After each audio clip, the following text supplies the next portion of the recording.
I'll be having a conversation with Chef Sean MacDonald, the best young chef in Canada. We'll delve into how his previous achievements led to his success in one of America's largest cities. I'm Chef Joe Friday, and this is Beyond the Blade.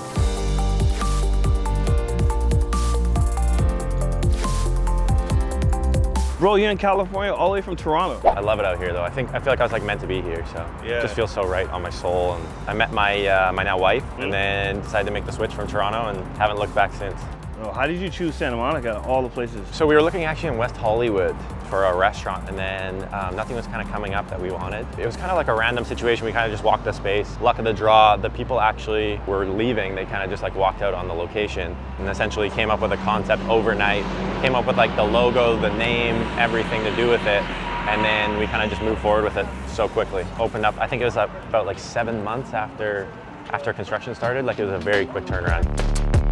So how's Santa Monica take to your restaurant? Santa Monica, it was like an influx of positivity and support. Once we put like the name up on the wall, we got like in every single publication they were reaching out, Eater, LA Times, Forbes. It was kind of unexpected because you know, it's LA and it's huge and there's so much going on. To get that kind of press and that positivity, it's been amazing. You know, it's a very touristy area, but at the same time, we get a lot of people coming from all over LA. It's almost kind of turned into a destination spot. Yeah. But we do get, you know, walk-ins from, you know, tourists or visitors in the surrounding hotels and stuff like that too, and a bunch of locals too of Santa Monica. All right, so this is it. Yeah, talk about it, man. Like, so what's the vision behind it, the inspiration? The inspiration was kind of like a Barcelona kind of mid-century library that does like tapas. But I want to do Italian-inspired tapas, not just like the Spanish kind of dishes. I wanted to draw a little inspiration from that and tie in my Neapolitan-style pizza. I taught myself pizza over COVID, actually. Nice. And I kind of found a passion for it and a love for it. So I wanted to roll with it and open up something that served pizza, but at the same time, like refined. So we have like little scissors with coasters under them to cut the pizza, keep the integrity of the pizza there. Cool small plates that are, you know, a little bit more refined for people to eat. You must be doing well because you're opening a restaurant right next door. What's going on over here? Before it was a burger spot, we kind of just want to roll with that and keep the same clientele because there's everybody coming and trying to check on what's going on. And so we wanted to do that, but I wanted to kind of take my twist on it. So I just wanted to do French-inspired burgers, French small plates like French cheeses, charcuterie, steak frites, and then some really cool refined like French small plates like Parisian-inspired. It's like brick inside. It's kind of, we want to make it a bit moody and kind of like, you know, that cool kid spot in Paris that you walk down the street.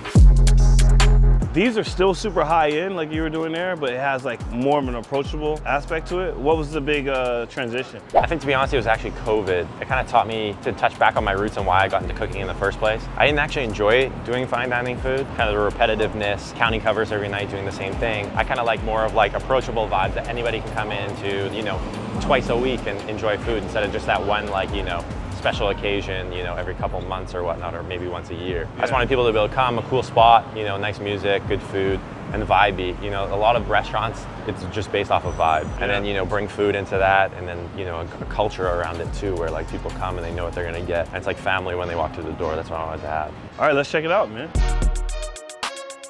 I actually designed the whole space myself, so I had a lot of fun with it. I sat in the space, kind of just visualized how I wanted guests to feel, how I wanted us to feel, how I wanted the food to be, and then kind of like built the interior based off of all that. You know, moving from Canada to here, I'm sure there were some hurdles. Were there any like challenges to open a business here that you weren't expecting? Back end of it all, there's a lot more to do. There's a lot more involved with owning a business in America. I think the main hurdle was just kind of getting the license and everything registered to kind of be here in America. Typically running a restaurant when you're a chef owner, you see a lot of chefs working in the kitchen. Personally, I don't think that's sustainable. Have you seen a difference or doing a difference? Are you more like overseeing operations? Yeah, I'm just kind of overseeing now. I'm just kind of like the owner because there's so many more things that are involved with owning the business. So I need to be on top of that. So I do like all the media, all the promotion, all the advertising, communication with guests, like through emails, the business side too, like paying bills, like stay on top of that, you know, payroll, all that kind of stuff I'm doing. So you can't grow the business if you're just in the kitchen all the time. If you account your labor to be yourself in the kitchen, you can't do all the other stuff, you know. It's best to kind of be away from the kitchen and kind of jump in when you can or when you want to, or be creative. What's your strategy there? It's essentially more so like energy. It's kind of like what we feel like people are happy when they're creating, especially in our industry, chefs. You want to create constantly, you want to come up with new dishes, get bored.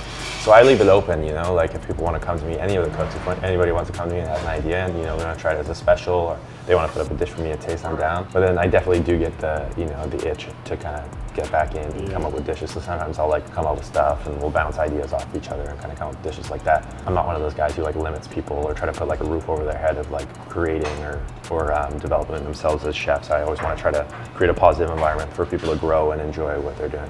What's on the menu here and what are we going to be tasting today? We tried an award-winning chef's most expensive dish on their menu, A5 Wagyu rib cap.